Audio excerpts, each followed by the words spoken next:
میری لائف کی انٹرٹینمنٹ تھا، میرے ہنسنے کی وجہ تھا.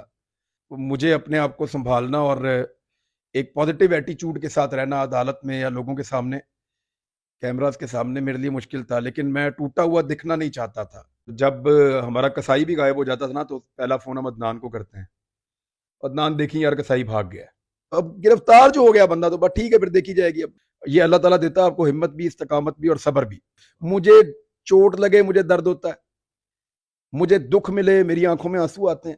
بالکل ایک عام آدمی ہوں. تھوڑی دیر کے بعد میری اچانک نظر پڑی تو صدیق جان فائلیں پکڑ کے نا تو علی کے پیچھے کھڑا ہے. عمران بھائی، آپ تو ٹرائل میں تھے، ہم رپورٹ کرتے رہے ہیں، دیکھتے بھی رہے ہیں. آپ کا خون بہتر ہے اور آپ کے جو فینز ہیں ان کا خون جلتا رہے. سب سے زیادہ جو پریشانی والی بات تھی وہ عدنان کا انتقال ہو جانا تھا. عدنان نا وہ ایسے تھا جیسے کوئی آپ کے ساتھ کوئی سہارا لگا کے کھڑا ہوتا ہے. میرے گھر میں، یعنی میں آپ کو چھوٹی سی بات بتاؤں، آج عید تھی تو جب ہمارا کسائی بھی غائب ہو جاتا تھا نا تو پہلا فون ہم عدنان کو کرتے ہیں. عدنان دیکھیں یار کسائی بھاگ گیا ہے. کوئی چھوٹا سا گھر کے اندر پرابلم ہو جائے تو سب سے پہلا فون اسے کرتے ہیں. کوئی چیز ہو جائے زندگی میں سب سے پہلے کھڑا ہونے والا آدمی وہ ہوتا تھا ہمارے پیچھے یا ہمارے ساتھ، پورے گھر کے ساتھ. اس کے ابو کے انتقال کے بعد میرے والد صاحب نے مجھے کہا تھا کہ بیٹا اس کو اب کوئی پریشانی نہ ہو. ویسے وہ مالدار آدمی تھا لیکن پرابلم یہ تھا کہ وہ اب گھر کا بڑا بن گیا تھا تو سارا گھر اس نے سنبھالنا تھا اور چھوٹی عمر میں اس پہ ذمہ داری پڑ گئی تھی. تو میرے فادر نے ہماری ذمہ داری لگائی تھی کہ اس بچے کو اکیلے پن کا احساس نہیں ہونا چاہیے. تو تب سے ہمارے گھر کا فرد تھا، اسے کبھی دروازہ کٹکھٹانے کی ضرورت نہیں پڑی.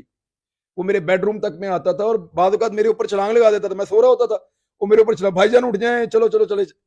یعنی وہ سوئمنگ پول میں جانا ہے نہانے کے لیے یا دوستوں کے ساتھ جانا ہے یا کسی جگہ پہ، وہ میری لائف کی انٹرٹینمنٹ تھا، میرے ہنسنے کی وجہ تھا. یعنی جب ہم دعوت کرتے تھے تو وہ سب سے زیادہ وہ، یعنی کسی کی جرت نہیں ہے عدنان کے علاوہ اس دنیا میں کہ فریج میں میرا شکار پڑا ہوا اور کوئی میرے سے پوچھے بغیر اٹھا کے لے جائے. یعنی میں شکار کھیل کے آتا ہوں تو شکاری کو شکار سے بڑا پیار ہوتا ہے.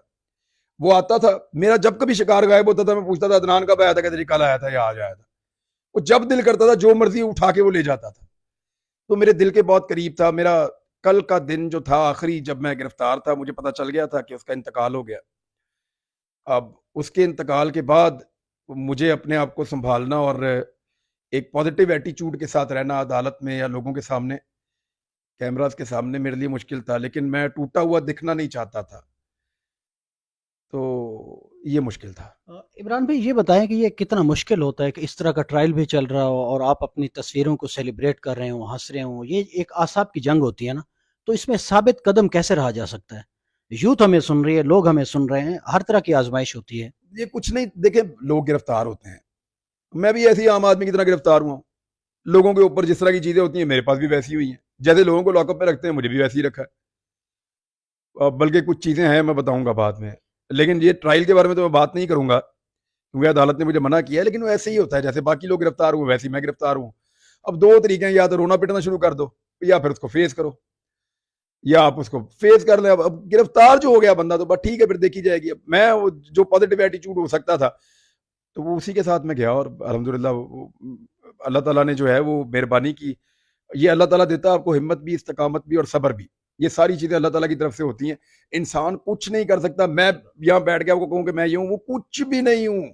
مجھے چوٹ لگے مجھے درد ہوتا ہے، مجھے دکھ ملے میری آنکھوں میں آنسو آتے ہیں. بالکل ایک عام آدمی ہوں، بالکل ایک عام آدمی ہوں. میں کوئی خاص کام نہیں کر کے آیا، نہ میں کوئی خاص آدمی ہوں.